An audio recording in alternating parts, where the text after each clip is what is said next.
short drive, riding down 79.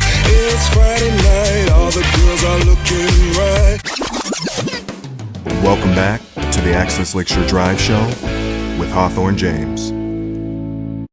Welcome back to the Access Lakeshore Drive Show. Today we have another very special Chicago Connection episode. Today I am blessed with someone who I think we all have admired. He is from Chicago. He is, man, he's a multi-hyphenate creator. We've been blessed to have a lot of multi-hyphenates on the show. Last week we had Miss Cynda Williams, which you guys actually, I believe you guys did a film together. Isn't that right? Yes, we did. Unfortunately, it never came out. Okay. Circumstances. But, okay. I love me some Cynda. She's a really, really wonderful woman. Really wonderful woman. And so down to earth. Really love her. But back to you. You are from Chicago, right, Mr. Hawthorne? Born and raised. 37th Lake Park was where my parents' house was, and 44th and Berkeley is where my grandparents' house was. Okay, so you're a South Sider. I'm a South Side baby. South Sider. Wow. Okay, so everybody sort of actually grew up in the same little area. Miss Cynda says she grew up on King Drive. I grew up on Langley. So, we're all that's good. That's good. And the kids need to hear this. So, they need to hear these names, So when you were growing up, Mr. Hawthorne, how was high school? What high school did you go to? I went to Hale. Okay. Hale Francisco. Went to grade school in Holy Angel. Whoa. Wow. This city has produced some amazing talents. Local, homegrown. So the next question I want to ask you, you've been doing this now for, and I don't want to plus or minus, but you've been doing this for a very, very long time. What do you remember about your very first project? I like to think of all of my guests as timeless in their own way, so we're not going to put a timestamp or a year on that movie. But what do you recall about your first film and how you got started? It was sort of like a blaxploitation film. Am I right? Yeah, it was. Time frame, you can look at the IMDb, get time frame. But my first movie in LA was Disco Godfather. Really well. I was playing the singer role, the lead bad guy in that movie. And what an experience, man. Because my educational background is all in theater. I have a bachelor's from Notre Dame. I have a master's from the University of Michigan. I got scholarship offers from Yale and Cornell to work on my doctorate. I decided not to do it. Wow. And I taught for a couple of years at Illinois State University in the theater department. Then I moved to LA. So what year was that you moved? Do you remember? What was what? I'm sorry. What year was that when you moved? Do you remember? To LA? Mm-hmm. Oh, it's around 1979. Okay. And I came to LA and started doing a lot of theater. And that's how I got into Disco Godfather. Because what happened was I had to work all kinds of jobs. And when you're doing theater in LA at that time, you can get a dime, you can get a job. Really? But you did it for the love of the art, you did it to get better, and you did it to make the connection. And that's what happened. I connected with a guy named Chris Rockmore, who was directing several shows that I had.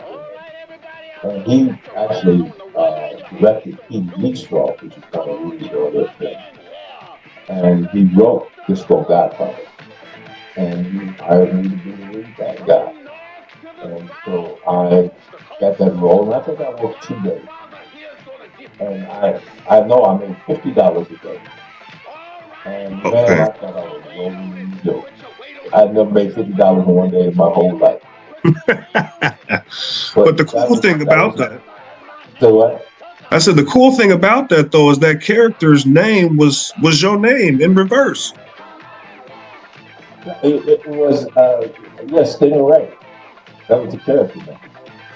That is really cool. That is really cool. Yeah. That's really cool. It was an educational experience for me being on the first film, because honestly, it was like I was nervous as hell.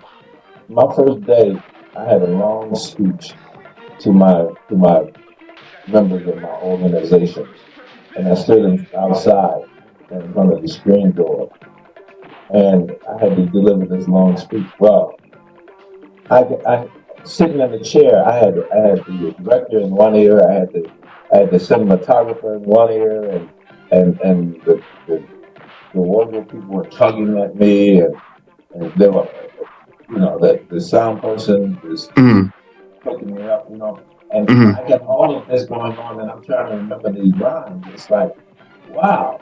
So I got out there and started, the camera started rolling, and the sun was going down for the last shot of the day. So I got all these crew members looking at me, staring at me. He said, "Get this right, get this over with so we can go home." I know that's what they were thinking. So I got all this pressure on me, and I got through the speech. I got through it, but it was like I was nervous as all hell. So I went home that night, and I talked to myself. I said, "Look here, you know what you're doing. What is your problem? Just relax. If you got to do it again, you do it again." Mm-hmm. So the next day on the set, this girl showed up, and she was Miss Black Philadelphia or something like that, Miss Black somebody. And the producers had promised her a role in the movie, and they forgot. And she just showed up. Well, what happened was they tried to figure out what can we do this moment. So what they decided to do was to make her my wife. So Cliff started writing this scene, and he was handwriting this scene. And I was looking over his shoulder as he was writing. And when he finished writing the scene, he said, "Okay, I said, "No, let's just shoot." So, but overnight, I had learned to relax. By the time he finished writing the scene, I had it memorized. And I was ready to shoot. So it was a heck of a learning experience. I still get nervous all the time, but I'm much more relaxed about it, and I'm much more understanding about it. So the Godfather being my first film was just amazing. And then I didn't do another film until The Color Purple with my first union. No, take that back. No, it was Penitentiary 2, which made me union eligible. And then Color Purple was my first full union movie. But I had done an episode of Bouche, which I joined before. So that's a little early. Would you say that your education helped you prepare mentally and spiritually for your journey to LA? Oh, there's no doubt about it. Now, professional wise, it didn't help me at all. And I'll explain that. But creative, learning how to be an actor. I was on stage all the time. Because of the fact that I got to do things that most actors don't get to do. And I was at Notre Dame, and at Michigan, I was only actually in that general. Then there was one person overlapping. But wow. So I got to do all kinds of things. I got to do, for people that know Chekhov, I got to Seagull, I got to cut off, cut left with the Seagull. And every place that had family that I was cast in, I was on the black person, and the rest of my family were all white. And nobody even mentioned that. It was at that time that they called color black casting, and I got to do that constant. So I was on stage all the time. And I went to Michigan as a grad student. The biggest show, and it was always a big show at the second semester. At the end of the second semester, that was the show. And the show this year, my year that I was there, was in the Power Center, which was a 1,500-seat house theater, and that's huge because that's a professional theater, and it was almost brand new. I think it's been open like a year or two. But the biggest show was King Lear. And when I got to arrive on campus, when this was announced that the show was, King Lear was announced as the show in the second semester, everybody said, well, I ain't gonna need nobody audition for King Lear. We already know who's gonna be doing it. And this white guy, the big man on the theater project, so everybody assumed that he was gonna be here. Right. And I thought to myself, I said, I never said anything about it. I said, yeah, right, watch this.